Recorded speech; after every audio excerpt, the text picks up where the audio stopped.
Hello hello hello my dear students, कैसे हैं आप लोग। आई होप आप लोग सारे ठीक होंगे, अच्छे तरीके से आपकी प्रिपरेशन चल रही होगी।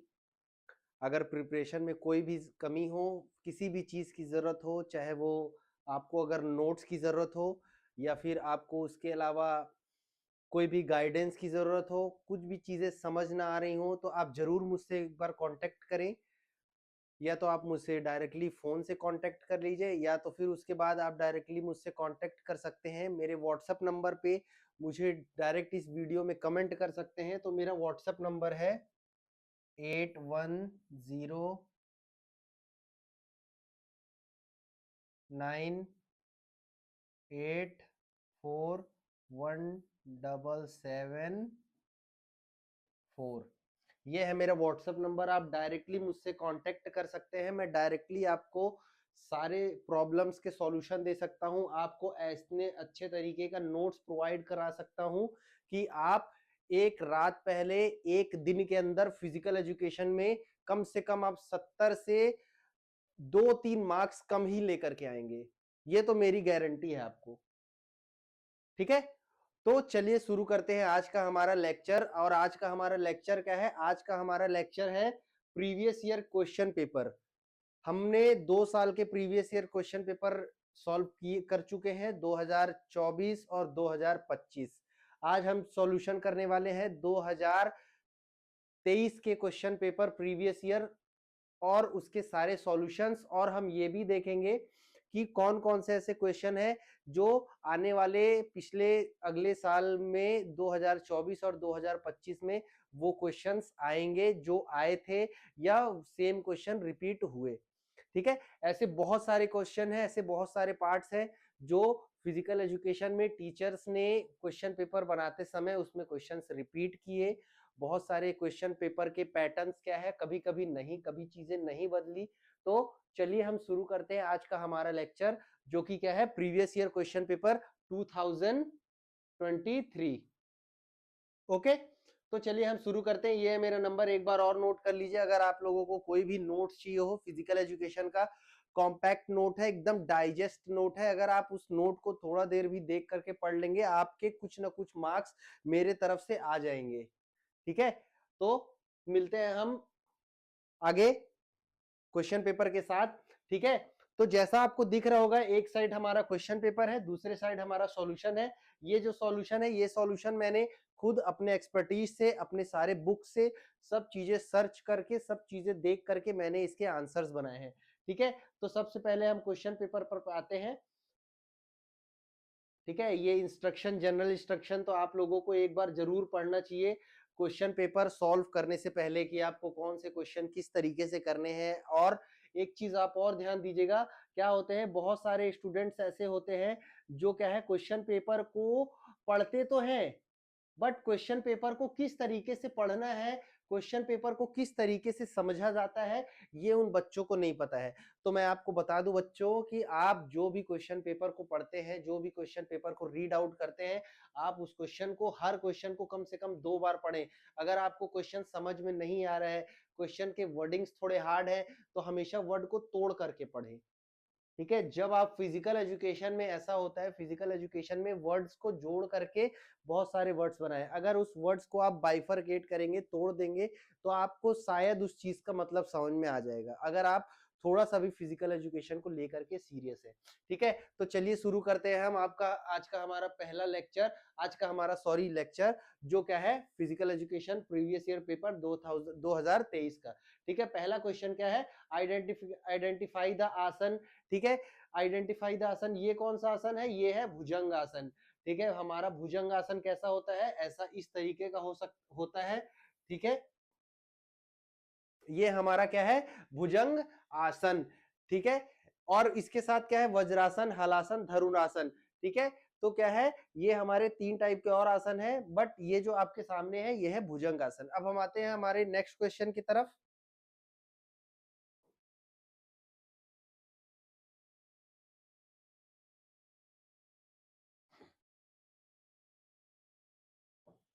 यस, क्या है हमारा नेक्स्ट क्वेश्चन? नेक्स्ट क्वेश्चन हमारा कहता है कि trait like sadness, mood swings and emotional instability are related with. ठीक है, सैडनेस दुखी रहना, मूड स्विंग्स और इमोशनल इंस्टेबिलिटी, ये सब किस पर्सन के किस टाइप के क्वालिटी है। तो पहला है एक्सट्रोवर्जन, दूसरा है एग्रीबलनेस, तीसरा है कॉन्शियसनेस और चौथा है न्यूरोटिज्म। न्यूरोटिज्म, तो हमारा इसका सही आंसर क्या है, न्यूरोटिज्म। ये क्या है, न्यूरोटिज्म के टाइप्स है। न्यूरोटिज्म टाइप का जो पर्सन होता है उस पर्सन के अंदर क्या है, सैडनेस भी होता है, दुखी भी होगा, मूड स्विंग्स भी होंगे, इमोशनल इंस्टेबिलिटी भी होगा। कुल मिलाकर के एक लड़की के अंदर ये क्वालिटी होती है। जितने भी लड़कियां हैं ये ध्यान से सुन ले, क्या है ये क्वालिटी, लड़की कभी दुखी हो जाएगी, मूड स्विंग्स हो जाएंगे, इमोशनल कभी खुश होगी कभी रोने लगेगी। तो ये क्या है, किसके है क्वालिटी, न्यूरोटिज्म। फिर थर्ड क्वेश्चन हमारा क्या कहता है, which of the following is not the factor affecting projectile trajectory. ठीक है, मैंने 2024 के जो क्वेश्चन पेपर सॉल्व कराया है उसमें मैंने आपको ट्रेजेक्ट्री, प्रोजेक्टाइल अच्छे तरीके से समझाया कि प्रोजेक्टाइल आखिर होता क्या है, क्या क्या चीजें प्रोजेक्टाइल को अफेक्ट करती हैं। एक बार और बता देता हूँ, ये हमारा ये जो पूरा एरिया है ये है हमारा प्रोजेक्टाइल। एक एरिया से जहां से थ्रो चालू हुआ जा करके दूसरे जगह गिर गया, इस पाथ को हम लोग क्या बोलते हैं, प्रोजेक्टाइल। ठीक है, तो विच of the following is not the factor affecting projectile. तो ग्रेविटी करता है, एंगल ऑफ रिलीज करता है, एयर रेजिस्टेंस करता है, बॉयंसी फोर्स नहीं करता। तो हमारा इसका सही आंसर क्या होगा, इसका सही आंसर होगा बायंट फोर्स। ठीक है, नॉट, एक चीज याद रखना, आप क्वेश्चन पेपर जब भी पढ़ें तो हमेशा ध्यान दे करके पढ़ना कि अगर कहीं क्वेश्चन में नॉट लिखा है, नहीं लिखा है, तो आपको ऑप्शन में कंफ्यूज नहीं होना है। ठीक है, हमेशा ये ध्यान लेना कि नॉट अगर लिखा हुआ है, कोई चीज हाईलाइट की हुई है, तो आपको उसको अच्छे तरीके से ध्यान देना है और आंसर फाइंड आउट करना है। ठीक है, नेक्स्ट क्वेश्चन क्या है हमारा, विच of the following factor does not determine flexibility. ठीक है, फ्लेक्सिबिलिटी को क्या चीजें डिटरमाइन नहीं करती है। तो हमारा जॉइंट स्ट्रक्चर करता है कि हमारा जॉइंट का स्ट्रक्चर कैसा है, प्रीवियस इंजरी क्या करती है, डिटरमाइन करती है। अगर हमको प्रीवियस में इंजरी है तो हमारा क्या होगा, फ्लेक्सिबिलिटी पे फर्क पड़ेगा। एज के हिसाब से भी करती है, कम एज में हमारी बॉडी ज्यादा फ्लेक्सिबल होती है, जैसे जैसे हमारा एज बढ़ता है फ्लेक्सिबिलिटी क्या होती है, कम होती है। जेंडर भी करता है कि फीमेल में फ्लेक्सिबिलिटी ज्यादा होती है, मेल में फ्लेक्सिबिलिटी कम होती है। और एफिशिएंसी ऑफ लंग्स, ये क्या है, ये हमारे फ्लेक्सिबिलिटी को अफेक्ट नहीं करता। लंग्स की एफिशिएंसी चाहे ज्यादा हो चाहे कम हो, it doesn't matter, it doesn't क्या अफेक्ट फ्लेक्सिबिलिटी। ओके, तो इसका राइट आंसर होगा एफिशिएंसी ऑफ फ्लेक्सिबिलिटी। नेक्स्ट है, fartlek training is used to develop. Fartlek training हमारे किस चीज को डेवलप के लिए होता है, वो होता है हमारे एंड्योरेंस को डेवलप के लिए। और एंड्योरेंस के भी एक अंदर चीज होता है जिसको हम लोग बोलते हैं स्ट्रेंथ। ठीक है, किस चीज के लिए होता है, स्ट्रेंथ एंड्योरेंस, वो हमारे स्ट्रेंथ एंड्योरेंस को डेवलप करने के लिए होता है। ठीक है, तो इसका राइट आंसर होगा एंड्योरेंस। फिर नेक्स्ट है, which of the coordinative ability is required to game like judo and wrestling. ठीक है, जूडो और रेसलिंग में किस तरीके का हमारा मूवमेंट होता है, जूडो और रेसलिंग में हमारा हाथ और पैर का मूवमेंट ज्यादा होता है। ठीक है, तो इसमें हमको एक एक बॉडी के पार्ट के साथ दूसरे बॉडी के पार्ट का भी जरूरत पड़ता है मूवमेंट करने के लिए। तो हमारा क्या है, इसमें कपलिंग जरूर, कपलिंग होता है। एक एक चीज दूसरे चीज के साथ मूव करती है, एक चीज दूसरे चीज के साथ वर्क करती है, जस्ट लाइक ट्रेन, एक डब्बा दूसरे डब्बा से कपल होता है, एक डब्बा दूसरे डब्बे से जुड़ता है। वैसे ही क्या है, जूडो और रेसलिंग में हमारा कपलिंग एबिलिटी काम करती है। ठीक है, नेक्स्ट हमारा क्वेश्चन क्या है,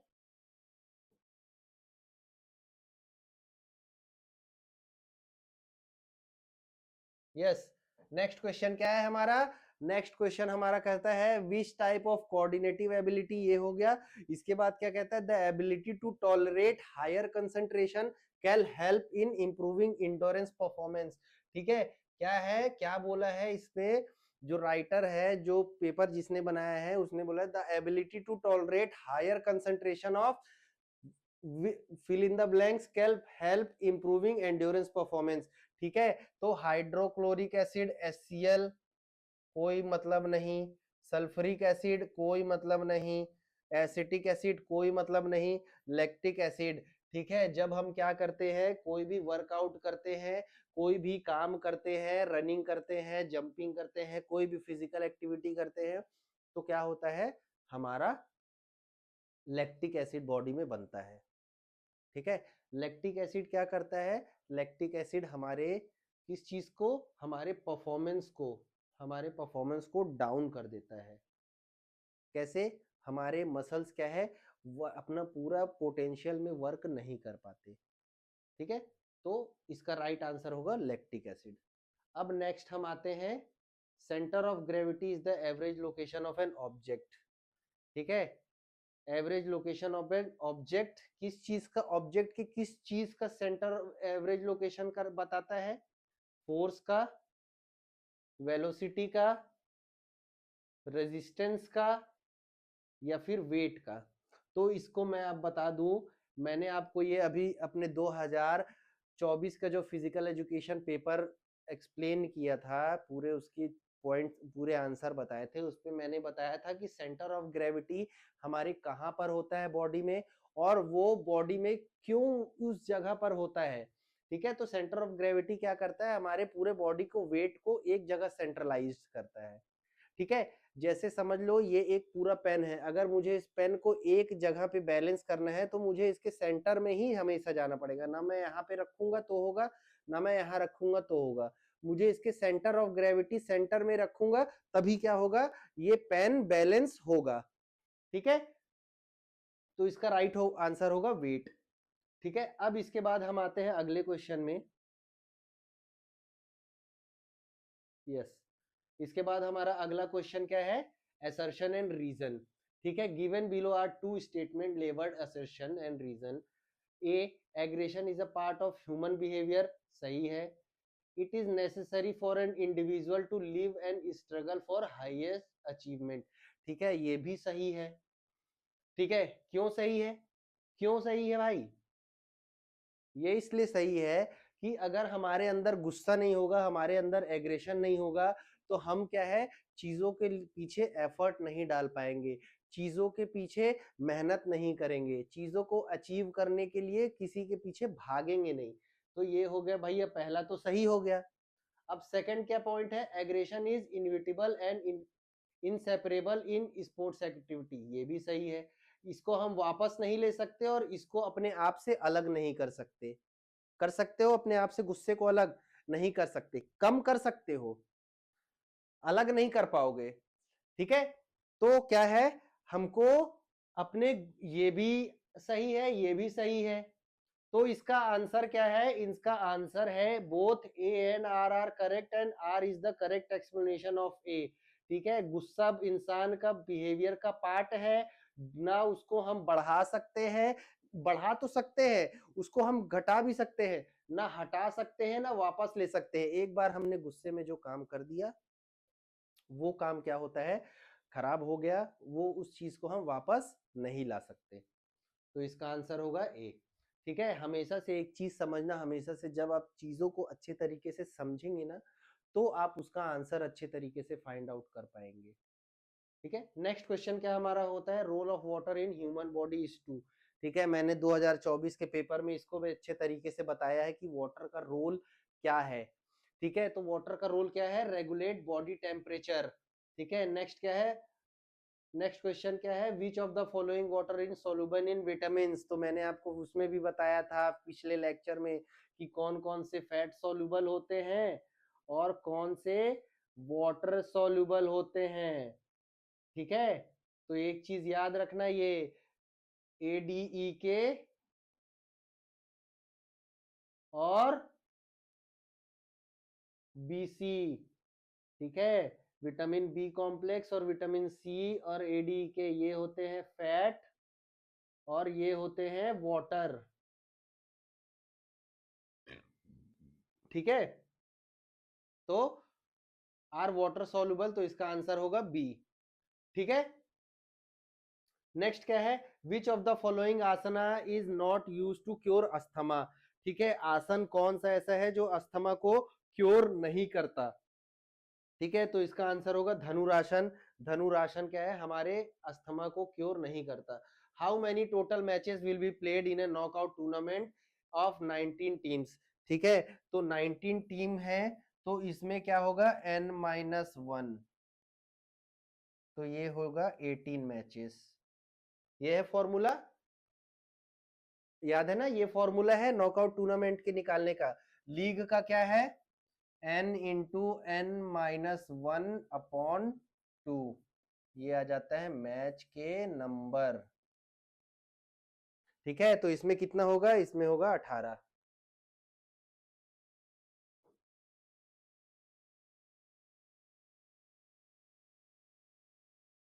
अब क्या क्वेश्चन आता है, अब हमारा क्वेश्चन आता है द फर्स्ट डेफ ओलंपिक। ठीक है, the first deaf Olympic was organised in year. कौन से साल में फर्स्ट डेफ ओलंपिक हुआ था, कौन से साल में हुआ था भाई। हमने क्वेश्चन नंबर 14 नहीं पढ़ा क्या। Oh sorry. ठीक है, question number 14, knockout tournament is also known as, knockout tournament क्या किस नाम से और जानते हैं, इसको हम जानते हैं एलिमिनेशन टूर्नामेंट। क्यों होता है ये एलिमिनेशन टूर्नामेंट, क्योंकि इसमें जो टीम हारी वो गई बाहर, उसको हटा दिया गया, बाहर चला गया वो टीम। ठीक है, तो इसको हम लोग एलिमिनेशन के नाम से भी जानते हैं, एलिमिनेशन टूर्नामेंट। ठीक है, अब इसके बाद आता है हमारा नेक्स्ट क्वेश्चन। ठीक है, यस, नेक्स्ट क्वेश्चन आता है हमारा, क्या है, first deaf Olympic game was organised in the year. कब हुए थे, ये हुए थे 1924 में। ठीक है, स्पेशल ओलंपिक्स हुए थे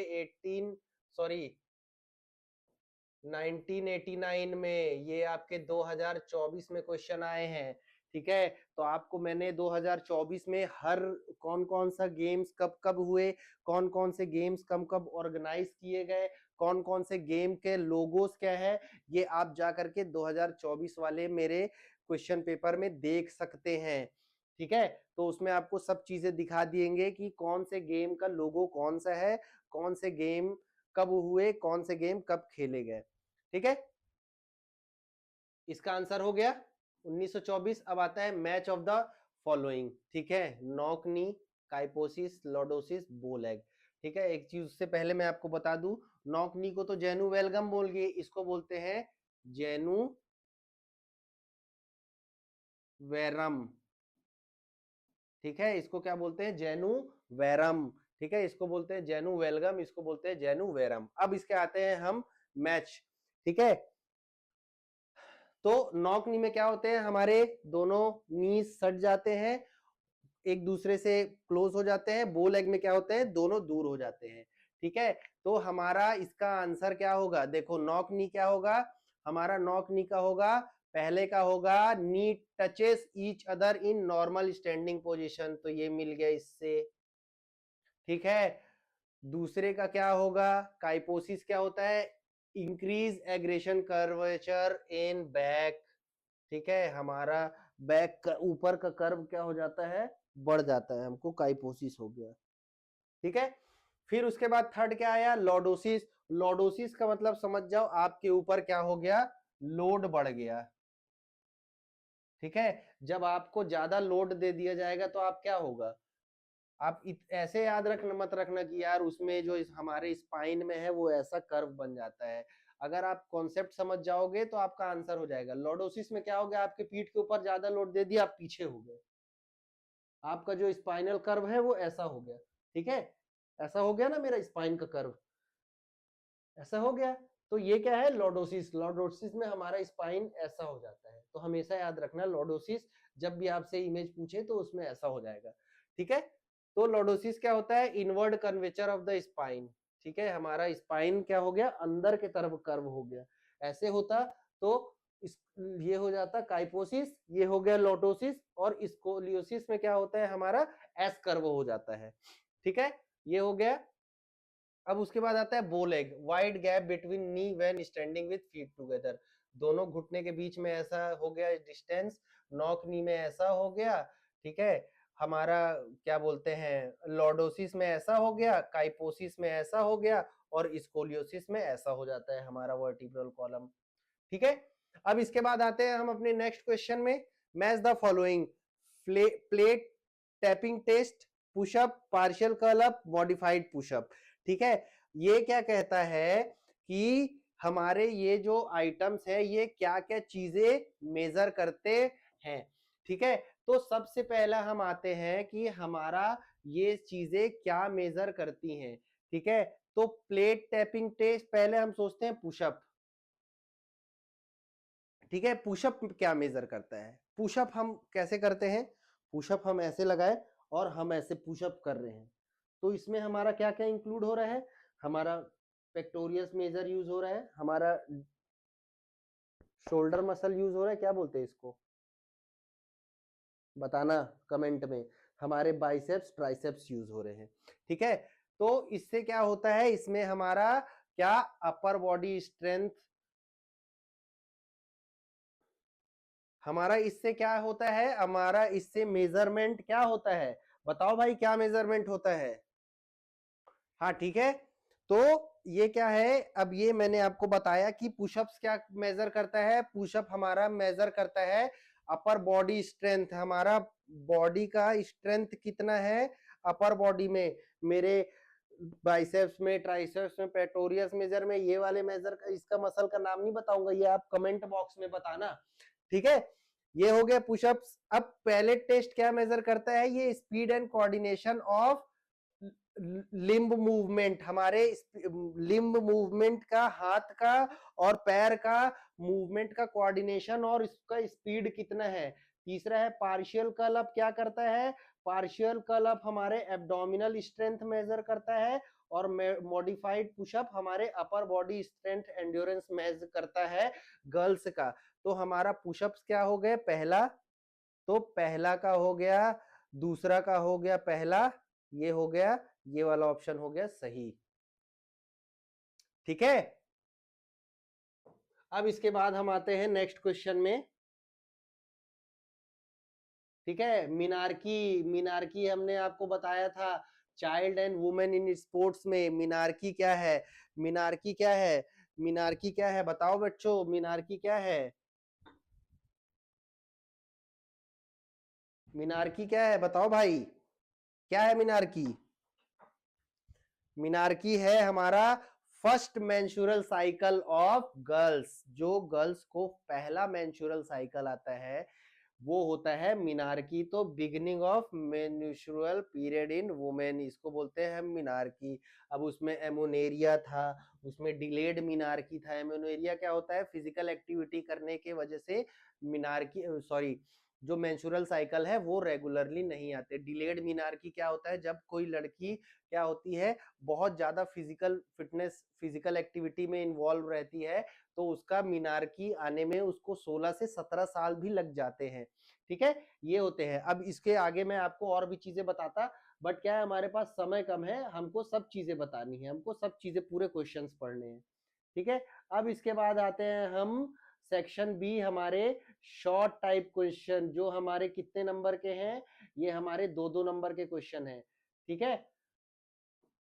हम आते हैं यहाँ पे, इसमें क्या बोला है, इसमें बोला है कि briefly explain any two factor determining endurance, ऐसे दो फैक्टर का बताओ जो क्या करते हैं, एंड्योरेंस को डिटरमाइन करते हैं, एंड्योरेंस को बताते हैं, एंड्योरेंस को बढ़ाते हैं, एंड्योरेंस का पहचान बताते हैं। तो इसका क्या होगा, फैक्टर डिटरमाइनिंग एंड्योरेंस क्या क्या होंगे, aerobic capacity and muscle strength are important, ठीक है। अगर आपका एरोबिक कैपेसिटी कम है आपके सेल्स में, आपका माइटोकॉन्ड्रिया का एरोबिक कैपेसिटी कम है एनर्जी जनरेशन के लिए, एटीपी प्रोडक्शन के लिए, तो क्या होता है आपका एंड्योरेंस अफेक्ट करता है। उसके बाद आपका मसल में स्ट्रेंथ नहीं है, मसल्स में ताकत नहीं है, तो भी क्या है आप एंड्योरेंस वाले एक्टिविटी आप नहीं कर पाएंगे, ठीक है। अब better oxygen supply and strong muscle, delay fatigue and improve posture performance, ठीक है। अगर आपका क्या है, अगर आपका क्या चीज, आपका एंड्योरेंस अच्छा होगा तो आपका ऑक्सीजन सप्लाई अच्छा होगा सेल्स में, और स्ट्रॉन्ग मसल होंगे, डिले फटीक, आपको थकान लेट में आएगा, और आपका परफॉर्मेंस इनहेंस होगा। कैसे होगा? आप कोई भी एक्टिविटी लंबे समय तक कर पाएंगे बिना थके, तो इट्स ऑब्वियस आपका परफॉर्मेंस अपने आप बढ़ेगा। ओके, ये दो हो गए। अब what do you understand bye goal setting? क्या समझते हैं भैया गोल सेटिंग? गोल सेटिंग क्या है? It is a process of fixing specific measurable and town bound objective to improve sports performance. ठीक है, ये क्या है? हमारे एम को फिक्स करना, स्पेसिफिक एम को फिक्स करना क्या है हमारा goal setting. Time bound objectives कि हमको भाई 4 दिन पढ़ना है और उसके बाद हमको बोर्ड एग्जाम क्रैक करना है, ये क्या है हमारा goal setting. Increase motivation and concentration, आप अगर गोल सेट करेंगे तो आपका कंसंट्रेशन और क्या होगा, आपका मोटिवेशन भी बढ़ेगा। ठीक है,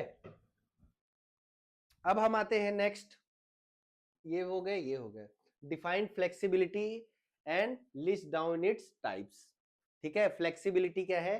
flexibility refers to range of motion around joint. मेरा जो एल्बो का जॉइंट है इसको क्या बोलते हैं? Hinge joint.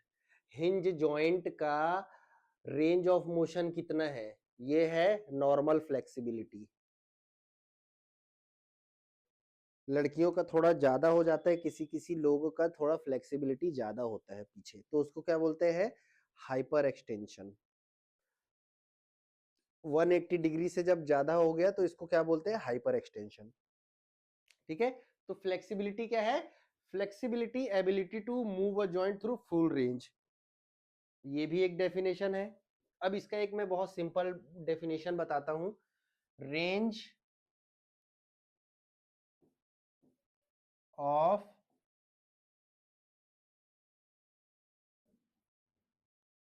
मोशन अराउंड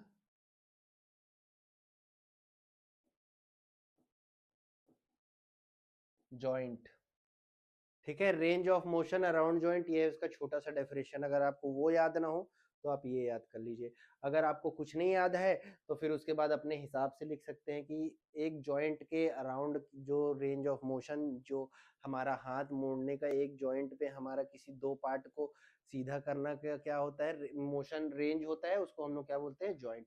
अब क्या होते हैं हमारे फ्लेक्सिबिलिटी? दो टाइप के होते हैं, एक होता है एक्टिव और दूसरा होता है पैसिव। ठीक है, एक्टिव क्या होता है? जिसमें आप क्या करते हैं? खुद से फ्लेक्सिबिलिटी करते हैं, आपको किसी की जरूरत नहीं पड़ती थर्ड पर्सन की। पैसिव क्या होता है? आपको सेकंड पर्सन की जरूरत पड़ेगी। अगर मुझे क्या है, नीचे झुकना है तो मैं जितना झुक सकता हूं उतना ही मेरी फ्लेक्सिबिलिटी है। मैं क्या बोलूंगा कि अरे यार थोड़ा सा हेल्प कर दो भाई, आ करके थोड़ा सा मुझे ऊपर से पुश करो। तो जिस फ्लेक्सिबिलिटी में मुझे सेकंड पर्सन की जरूरत पड़ रही है वो होता है पैसिव, और जिसमें मुझे किसी की जरूरत नहीं पड़ रही है वो होता है एक्टिव। ठीक है, जिसमें मैं खुद से ही फ्लेक्सिबिलिटी कर रहा हूं। नेक्स्ट क्या है? Elucidate any 4 types of fracture. ठीक है, इसका मतलब क्या होता है बेटा? एक्सप्लेन। कंफ्यूज मत होना कि फिजिकल एजुकेशन का कोई टर्म पूछ लिया है। ठीक है, इसका मतलब क्या होता है? Explain any 4 types of fracture. कौन कौन से टाइप के फ्रैक्चर होते हैं? एक होता है सिंपल, सॉरी, ठीक है चलो यहाँ आपको बता देते हैं। एक होता है सिंपल, दूसरा क्या होता है? दूसरा होता है आपका कंपाउंड, तीसरा ग्रीन स्टिक, चौथा कम्युनेटेड। ठीक है, सिंपल क्या होता है? उसमें 2 हड्डी है, टूट गई। ठीक है, दूसरा क्या है आपका? Compound fracture. कंपाउंड फ्रैक्चर में क्या होता है बताओ भाई? कंपाउंड फ्रैक्चर में हड्डी ऐसे सीधी टूट के अलग हो गई। ठीक है, थर्ड क्या है? Green stick fracture. Green stick fracture में क्या है? जनरली फ्रैक्चर होता नहीं है। जो ये क्या होता है, ये सब फ्रैक्चर ना बच्चों में ज्यादा होता है। क्या बोन का ना शेप चेंज हो जाता है, ज्यादा स्ट्रेस पड़ने पर बोन के ऊपर क्या होता है, कभी कभी शेप चेंज हो जाता है, हल्का फुल्का माइनर सा क्रैक होता है जो एकदम जल्दी जुड़ जाता है। इसके लिए डॉक्टर्स क्या है, प्लास्टर भी नहीं लगाते हैं। ठीक है, फिर क्या है, कम्युनिटेड फ्रैक्चर, हड्डी टूट गई, जहां से टूटी थी वहां चूरा चूरा हो गया। ठीक है, तो ये 4 टाइप के फ्रैक्चर है। ठीक है, अब उसके बाद आते हैं हम, what is BMI, calculate BMI of a child whose height is 70, weight is 72 and height is 1.68 metre. ठीक है, तो बीएमआई कैलकुलेट करने का फॉर्मूला क्या था, height in, sorry, weight in KG upon height in metre square. ठीक है, तो 72 का स्क्वायर निकाल लीजिए और 168 का आप वो वेट निकाल लीजिए, 168 का स्क्वायर निकाल लीजिए, तो आपका आ जाएगा बीएमआई। ठीक है, तो यहाँ पे देखो बीएमआई कैलकुलेट किया हुआ है 72 अपॉन 160, 1.68 इंटू 1.68, ये क्या आ गया 25.5। 25.5 क्या हो गया, ओवर 8। क्यों, क्योंकि 24.9 क्या होता है, आइडियल वेट होता है। इससे ऊपर जैसे आप गए, आपका क्या हो गया, ओवर 8 हो गए, और 18.9 से आप नीचे आए तो आप क्या हो गए, अंडर वेट हो गए। ठीक है, ये भी हो गया, ये हो गए 5 क्वेश्चन। अब आते हैं एक छठवां क्वेश्चन अपना, differentiate between macro and micro nutrients. ठीक है, तो मैक्रो मतलब क्या होता है और माइक्रो मतलब क्या होता है। अगर आप कॉमर्स की फील्ड से हैं तो आपको मैक्रो और माइक्रो इकोनॉमिक्स पढ़े होंगे आपने। माइक्रो क्या होता है, जिसमें हम किसी इंडिविजुअल के बारे में स्टडी करते हैं, और मैक्रो का मतलब क्या होता है, जिसमें हम बहुत सारे एग्रीगेट लोगों के बारे में स्टडी करते हैं। मैक्रो क्या होता है, बड़ा होता है, मैक्रो छोटा होता है। तो न्यूट्रिएंट्स क्या होते हैं, जो हम क्या करते हैं अपने लाइफ को मेंटेन करने के लिए, अपने बॉडी को सरवाइव करने के लिए, अपने आप को एनर्जी देने के लिए हम लोग क्या करते हैं, न्यूट्रिएंट्स लेते हैं। ओके, तो न्यूट्रिएंट्स कैसे होते हैं, 2 टाइप के होते हैं, मैक्रो और माइक्रो। ठीक है, अब आते हैं हम मैक्रो में, फिर आएंगे हम माइक्रो में। ठीक है, मैक्रो में 3 होते हैं, प्रोटीन, कार्ब्स, कार्बोहाइड्रेट और फैट। और इसमें भी 3 होते हैं, मिनरल, विटामिन और वाटर। ठीक है, बहुत लोगों को कंफ्यूजन होता है कि सर वाटर तो हम लोग 3 से 4 लीटर लेते हैं, तो वो कैसे मैक्रो में नहीं गया। तो बेटा ये चीजें मैं आपको समझाऊंगा अच्छे तरीके से, एक मैं वीडियो बनाऊंगा, जब कंपोनेंट्स ऑफ ब्लड बनाऊंगा तो मैं इसमें अच्छे तरीके से आपको समझाऊंगा कि वाटर माइक्रो में ही क्यों आता है। आप चीज सोचना कि आप जितना पानी पीते हो सारा पानी आपके बॉडी में स्टोर रहता है क्या, नहीं रहता है ना। आपने 4 लीटर पिया तो 3.5 लीटर आपका यूरिन में निकल गया, बचा कितना, जितना रेस्ट बचा उतने आपके बॉडी ने रखा। तो क्या है, माइक्रो और मैक्रो न्यूट्रिएंट्स क्या हो गए, मैक्रो में आ गए carbohydrate, protein, fat large amount, micro में आ गए विटामिन, मिनरल्स और वाटर, जिसको हमको कम लेना पड़ता है। ठीक है, अब नेक्स्ट आता है हमारा section C, attempt any 5 question. Participation in physical activity is advantage for children with special needs, briefly explain 6 advantage. ठीक है, बहुत अच्छा क्वेश्चन है ये। हमारा जो फिजिकल एजुकेशन का ट्रेंड जो बदल रहा है, फिजिकल एजुकेशन का एरा जो चेंज हो रहा है, उस हिसाब से ये बहुत अच्छी चीजें हैं।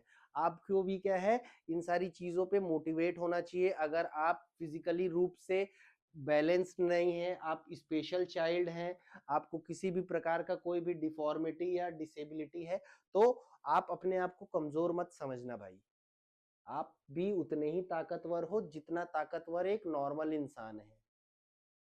सिर्फ इसलिए आप अपने आप को कमजोर मत समझो कि आपको भगवान ने कुछ चीजें कमी दे दी।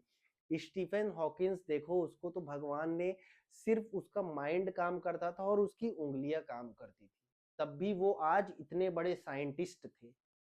तो आप अपने आप को कभी इन सब चीजों पे कमजोर मत समझना, ठीक है। अब participation in physical activities advance हो सकता है, एडवांटेजियस हो सकता है भैया, बहुत अच्छा हो सकता है। किसके लिए? स्पेशल चाइल्ड वालों बच्चे के लिए। क्यों? उनका फिजिकल फिटनेस बढ़ेगा, उनका मोस्ट क्या कॉन्फिडेंस बढ़ेगा, उनका मोटिवेशन बढ़ेगा, उनका सेल्फ स्टीम बढ़ेगा, सब चीजें बढ़ेंगी। तो क्या है advantage of child with special needs? Improve physical fitness, physical fitness बढ़ेगा, यस। कॉन्फिडेंस बढ़ेगा, यस। सोशल इंटरेक्शन बढ़ेगा, वो लोगों से मिलना, लोगों से बात करना, लोगों से साथ रहना क्या होगा उनका इंक्रीज होगा, इनहेंस होगा, ठीक है। कोऑर्डिनेशन, इमोशनल स्टेबिलिटी बढ़ेगी, यस। कोऑर्डिनेशन बढ़ेगा, एक पार्ट का दूसरे पार्ट से, बॉडी से कोऑर्डिनेशन बढ़ेगा। फिर उनकी इमोशनल स्टेबिलिटी बढ़ेगी। पहले वो क्या इमोशनल हो जाते थे, अरे यार भगवान ने हमको हमारे साथ नाइंसाफी की, भगवान ने हमको अच्छा नहीं बनाया। तो जब वो फिजिकल एक्टिविटी में आएगा, लोगों के साथ खेलेगा, लोगों के साथ बैठेगा, लोगों के साथ रहेगा, तो उसकी इमोशनल स्टेबिलिटी भी बढ़ेगी और उसके साथ उसका इंडिपेंडेंस भी बढ़ेगा। उसको दूसरों के ऊपर डिपेंड नहीं रहना पड़ेगा किसी भी काम के लिए, चाहे वो उसको कुछ काम करना हो, चाहे आना हो, चाहे जाना हो, चाहे खेलना हो, चाहे खाना हो, चाहे पीना हो, उसकी इंडिपेंडेंस बढ़ेगी। अब ये हो गए। अब नेक्स्ट क्वेश्चन है right a function of vitamin D and vitamin के, मेंशन देयर सोर्सेस।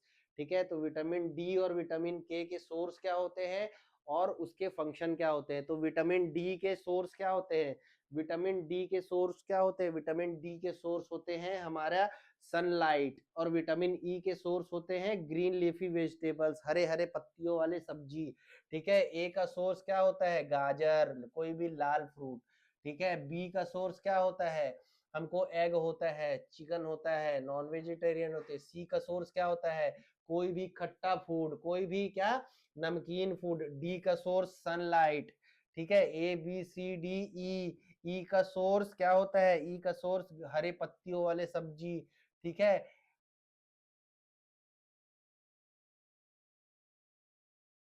विटामिन के का सोर्स, विटामिन के का सोर्स क्या होता है? हरे पत्तियां। ठीक है, ये हमारे किस काम आता है? ये हमारे काम आता है, ठीक है, किस लिए? ये हमारे काम किस लिए आता है भैया? ये हमारे काम आता है helps in blood clotting, and blood clotting में हमारे काम आता है विटामिन के। विटामिन ई होता है हमारे हेयर ग्रोथ, सेक्सुअल चीजों के लिए। विटामिन डी होता है हमारे बोन्स के लिए। विटामिन सी होता है हमारे मसल कॉन्ट्रेक्शन के लिए। विटामिन बी होता है स्किन के लिए। विटामिन ए होता है आईज के लिए। विटामिन डी समझा दिया। तो ये सारी चीजें आपको हम पता होनी चाहिए। फिर उसके सोर्स क्या है? तो विटामिन डी के सोर्स क्या है? मिल्क और सनलाइट। विटामिन ई के सोर्स है क्या? Green leafy vegetables. ठीक है, विटामिन डी और ई हो गया, के हो गया। Briefly explain function and functional of directing controlling sports event. ठीक है, तो प्लानिंग का फंक्शन क्या होता है? प्लान बनाना। ऑर्गेनाइजिंग का फंक्शन क्या होता है? सब चीजों को एक जगह इकट्ठा करना। स्टाफिंग का फंक्शन क्या होता है? राइट प्लेस, सही इंसान को सही जगह। ठीक है, डायरेक्टिंग का क्या होता है काम? डायरेक्टिंग का काम होता है किसी भी पर्सन को डायरेक्शन देना, उसको बताना कि आप किस योग्य हैं, आपको क्या काम करना है, आपको क्या सुपरवाइज करना है, आपको उसको मोटिवेशन करना। ये किसका काम है? डायरेक्शन का। Planning, organizing, staffing, directing. फिर उसके बाद क्या आता है? Post Corp. सी से आता है कंट्रोलिंग। कंट्रोलिंग क्या होता है? कंट्रोल क्या करना होता है हमको? कंट्रोल करना होता है हमारे जो ऑर्गेनाइजेशन का गोल है, जो हमारे ऑर्गेनाइजेशन की नीड है, वो एक्चुअल में हम अचीव कर पा रहे हैं या नहीं कर पा रहे हैं। ठीक है, तो देखो डायरेक्टिंग का मतलब क्या होता है? Guide work through supervision and motivation. Controlling compare actual performance with plan standards. हमने जो स्टैंडर्ड सेट किया था, हमने जो चीजें सेट की थी वो हमारे सेटिंग के हिसाब से हो रहा है या नहीं। तो समझ में आ गया प्लानिंग और डायरेक्टिंग और कंट्रोलिंग का मतलब। नेक्स्ट क्वेश्चन है, how can we enhance sports performance with the help of self talk and self esteem. ठीक है, सेल्फ टॉक क्या होता है? खुद से बात करना। जब अब हम कुछ चीजें अच्छी नहीं कर पाते हैं ना, तो हमको खुद से बात करनी चाहिए कि नहीं यार अनिमेश, इस बार तो यार गलती हो गई, अगले बार यार ये गलती नहीं करेंगे। हमने क्या था पिछले बार यार, हमने इन सब चीज़ों को बहुत अच्छी तरीके से किया था, पिछले बार मेरा परफॉर्मेंस बहुत अच्छा था, पिछले बार मैंने बहुत अच्छे तरीके से मेहनत की थी, इस बार मेरे से मेहनत कम हो पाई, मगर कोई नहीं, मैंने मेहनत नहीं की, उस हिसाब से भी मेरा बहुत अच्छा रिजल्ट आया। ये है आपका सेल्फ टॉक। और सेल्फ स्टीम क्या है? आपका सेल्फ कॉन्फिडेंस, आपकी आत्मसम्मान। ठीक है, तो positive self talk build confidence and reduce anxiety and high self esteem improve focus and performance. तो देख लो आपका दोनों का इसका आंसर ये हो गया। फिर उसके बाद हमारा नेक्स्ट क्वेश्चन क्या आता है?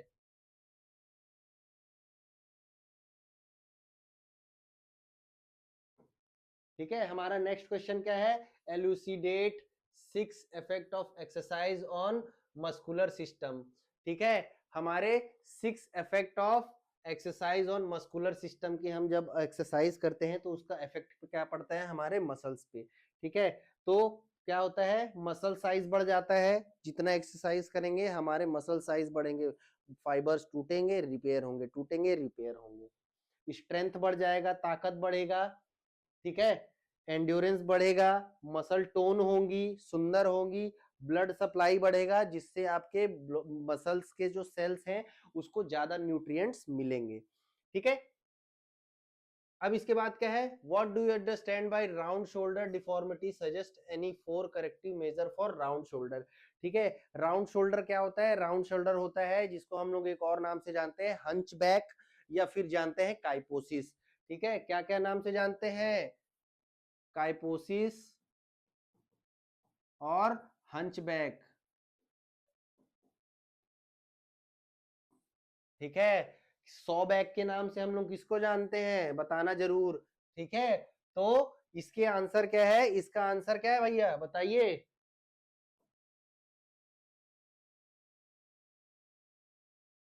बताओ भाई। ठीक है, round shoulder, forward bending shoulder, corrective measure stretching chest muscle, strengthening back muscle. हम चेस्ट मसल को स्ट्रेच करें और बैक मसल को स्ट्रेंथ करें। इसीलिए हमेशा बोला जाता है भैया, आप अगर जिम जाते हैं ना, तो सिर्फ आगे की मसल्स को ही ट्रेंड मत करिए, बैक मसल को भी ट्रेंड करना बहुत जरूरी है। क्यों? क्योंकि अगर आपका बैक मसल ट्रेंड नहीं होगा तो आप धीरे धीरे क्या होगा, आगे की तरफ झुकते चले जाएंगे। तो इसीलिए दोनों आगे भी पीछे भी अच्छे से ट्रेनिंग करना बहुत जरूरी है। ठीक है, नेक्स्ट आते हैं हम अपने अगले क्वेश्चन की तरफ।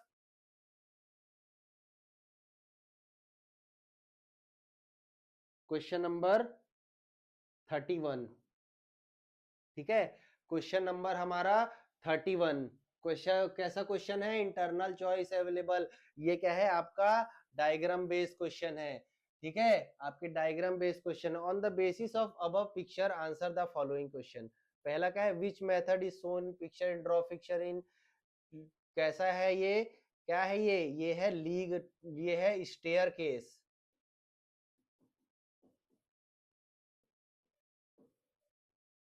मेथड जिस जो किसके अंदर आता है? जो आता है लीग टूर्नामेंट के अंदर। दूसरा क्या है? What is formula to calculate number of matches. Number of matches कैसे होते हैं लीग में calculate? n into N minus one upon two. कैसे होता है? n into N minus one upon two. ये किसका है? ये है सिंगल लीग। ठीक है, जब डबल लीग की बात आएगी,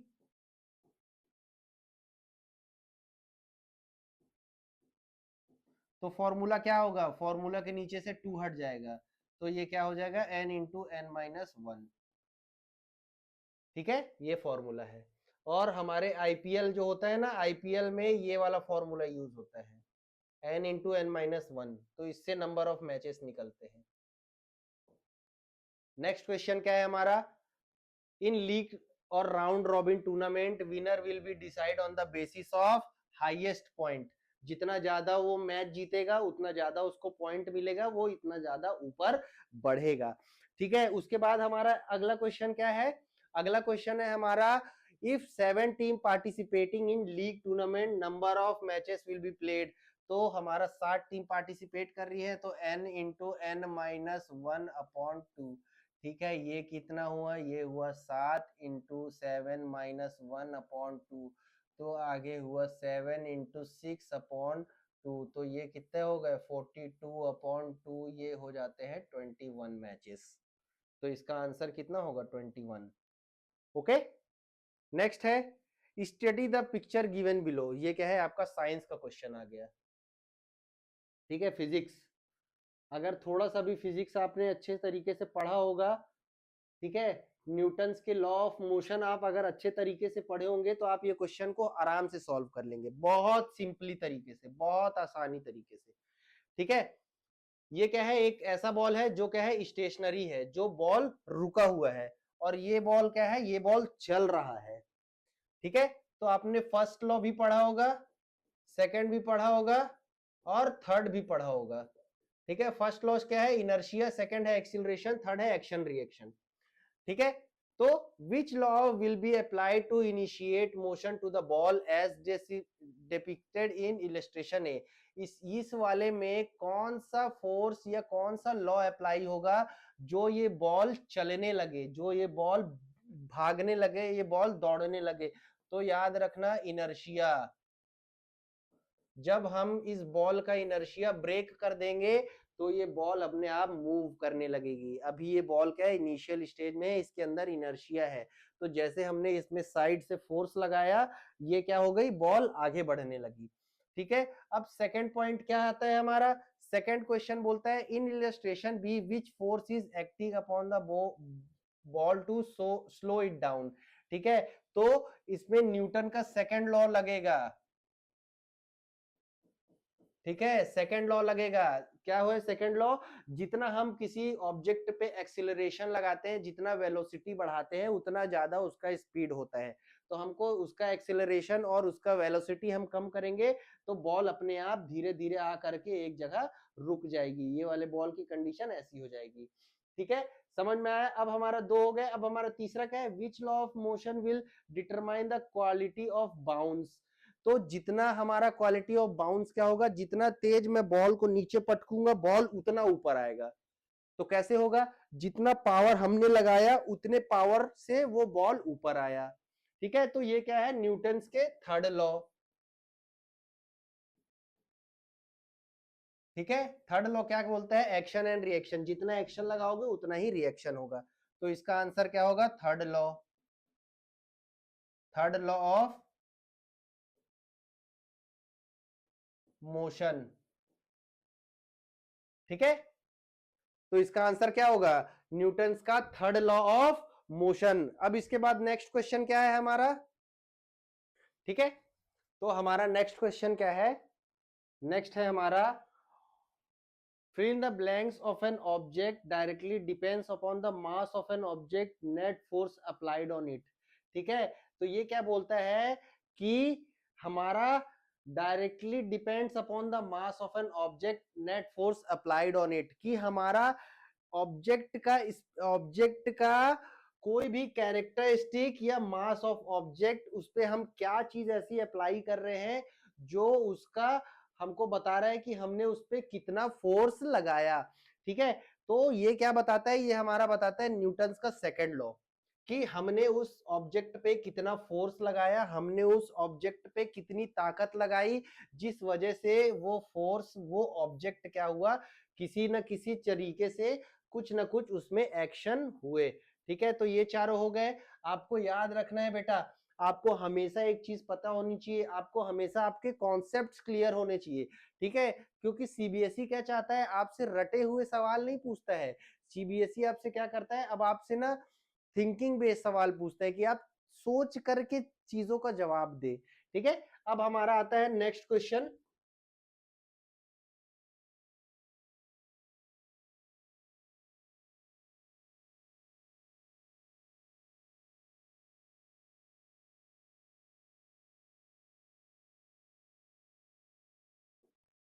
ठीक है। नेक्स्ट क्वेश्चन क्या है, in relation to pictures answer the following question. ठीक है, सबसे पहले हमको इन सब पिक्चर्स के बेसिस पे क्या है फॉलोइंग क्वेश्चंस के आंसर देते हैं। तो हम क्या कर लेते हैं, ये है स्पेशल ओलंपिक्स, ये है डेफ ओलंपिक्स, और ये वाला कौन सा ओलंपिक गेम का है, जल्दी बताओ भाई,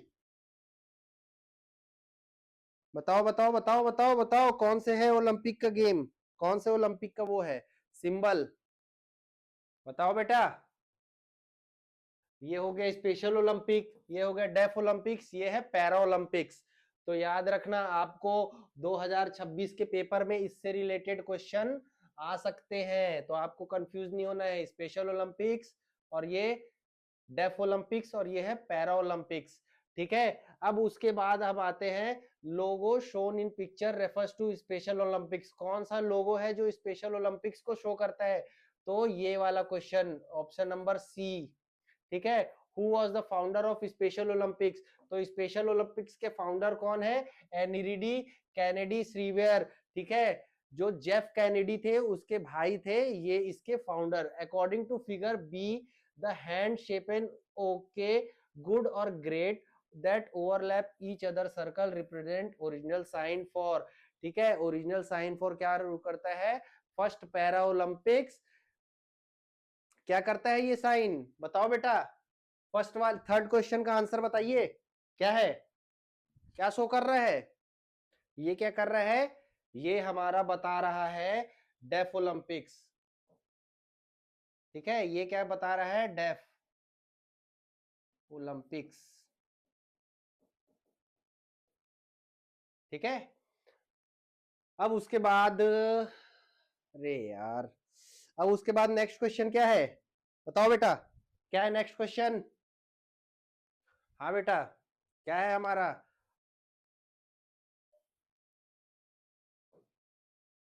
क्या है हमारा next question.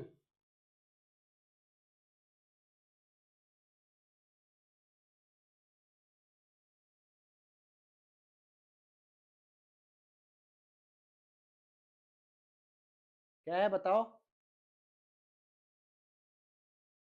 How many country participated in first para Olympic games, तो इसका आंसर है 23। क्या है इसका answer, 23 country participated in first para Olympics in 1916 Rome. ठीक है, original sign for deaf Olympics इसका आंसर हो गया, इसका हो गया, इसका हो गया, इसका हो गया। अब ये विजुअली इंपेयर्ड के लिए है। अब हम आते हैं हमारे नेक्स्ट सेक्शन की तरफ। ठीक है, सेक्शन ई। ठीक है, सेक्शन ई हमारा क्या कहता है, सेक्शन ई हमारा क्या कहता है, ठीक है, सेक्शन ई क्या कहता है, सेक्शन ई का पहला क्वेश्चन है हमारा, what is the purpose, sorry, first question है लिस्ट डाउन एनी 4 आसन used for prevention of hypertension, explain the procedure and contraindication of any one of them, help of stick diagram. ठीक है, कौन कौन से, हम बताओ क्या क्या ऐसे वो हैं आसन जो हाइपरटेंशन से हमको प्रिवेंट करते हैं। साइड में आंसर लिखा हुआ है, देख करके नकल नहीं करना है आप लोगों को। ठीक है, तो ताड़ासन, वज्रासन, शवासन और सुखासन हमारे हाइपरटेंशन के लिए बहुत जरूरी होता है।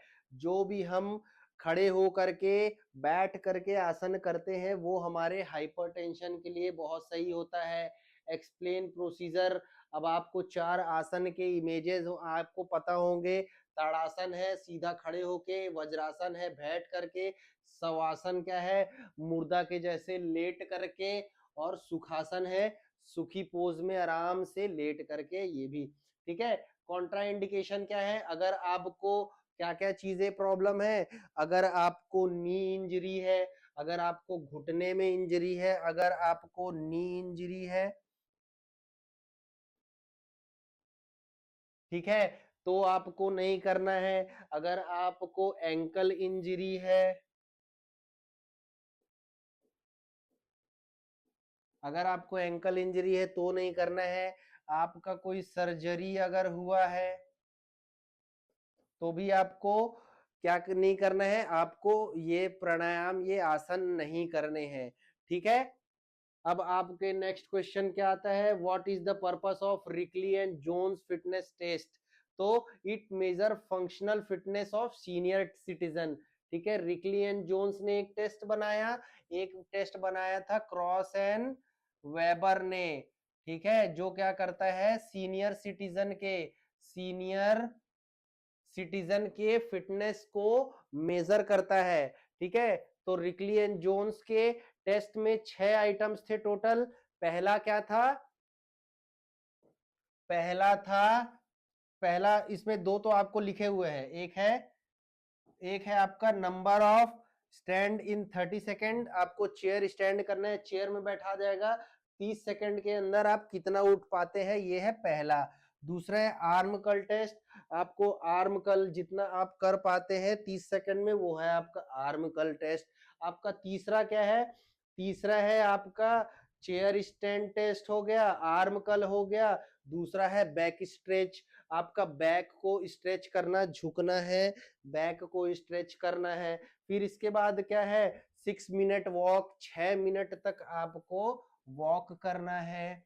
फिर उसके बाद क्या है, उसके बाद आपका है 8 foot up and go, 8 foot up and go, 8 foot ऐसे अप करना है, उसके बाद जाना है, ठीक है। तो ये है 4-5 आइटम इस टेस्ट के, ठीक है। अब क्या है, ये हो गया, इसका पर्पस क्या है मैंने बता दिया, इसका प्रोसीजर क्या है आप समझ जाएंगे। आपको चेयर में बैठा करके उसको टेस्ट कराना है, आपको उसको 6 मिनट वॉक कराना है, कोई भी दो पोजीशन आप सिंपल सा आप चीजें यूज कर लेना। आप चेयर स्टैंड टेस्ट, किसको चेयर में नॉर्मली एकदम पोजीशन में बैठाना है, और उसके बाद क्या करना है हमको, उसको चेयर स्टैंड अप बैठना उठाना है, कितने 30 सेकंड के लिए। दूसरा है हमको biceps curl, normal biceps curl कराने हैं 30 सेकंड तक, वो कितने बार बाइसेप्स कर्ल कर पाता है। तो ये आप दो को एक्सप्लेन कर सकते हैं। तीसरा है defined strength, explain 2 methods to develop it, ठीक है। स्ट्रेंथ क्या है, avoid over ability to overcome resistance, resistance को ओवरकम करना, ये है आपकी एबिलिटी को हम क्या बोलते हैं, आपका स्ट्रेंथ। अब इसके टाइप्स कौन से होते हैं, 3 मेथड्स होते हैं आपके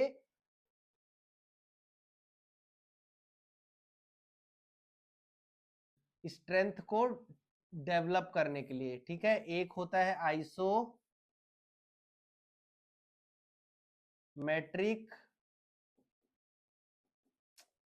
सॉरी, 3 मेथड होते हैं, कौन कौन से होते हैं, 3 method, isometric, isotonic, isokinetic. Isometric, दूसरा है आइसोटोनिक,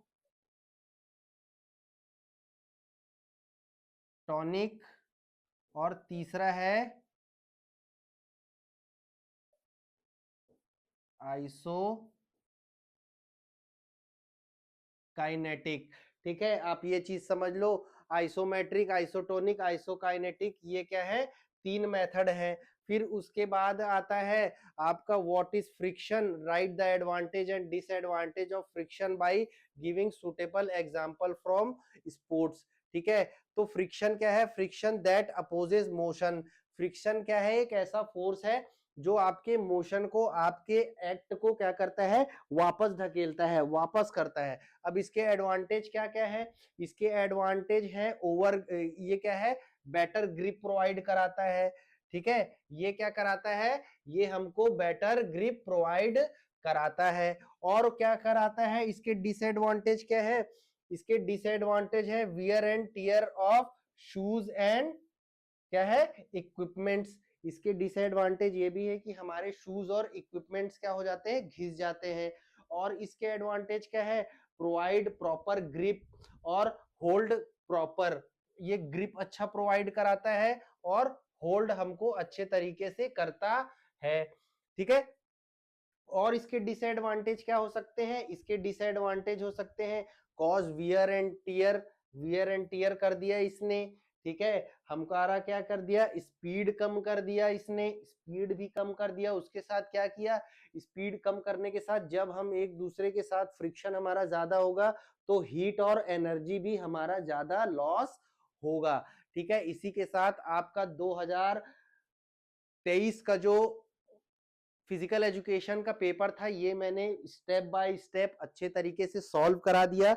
अगर आपको तीनों पेपर के 2025, 2024, 2023 के अगर आपको सॉल्यूशन चाहिए विद क्वेश्चन पेपर, आपको अच्छा सॉल्यूशन चाहिए, अगर आपको फिजिकल एजुकेशन का नोट्स चाहिए क्लास 12th से ही स्पेसिफिक, आप 20 मिनट 25 मिनट में सारा नोट्स बना लेंगे, सब चीजें कर लेंगे। ठीक है, तो अब मिलते हैं हमारे अगले लेक्चर में, तब तक के लिए आप लोगों को ऑल द बेस्ट। अच्छे तरीके से प्रिपरेशन करिए, जल्दी से जल्दी जा करके अपने 70 आउट ऑफ 70 मार्क्स लेकर के आइए।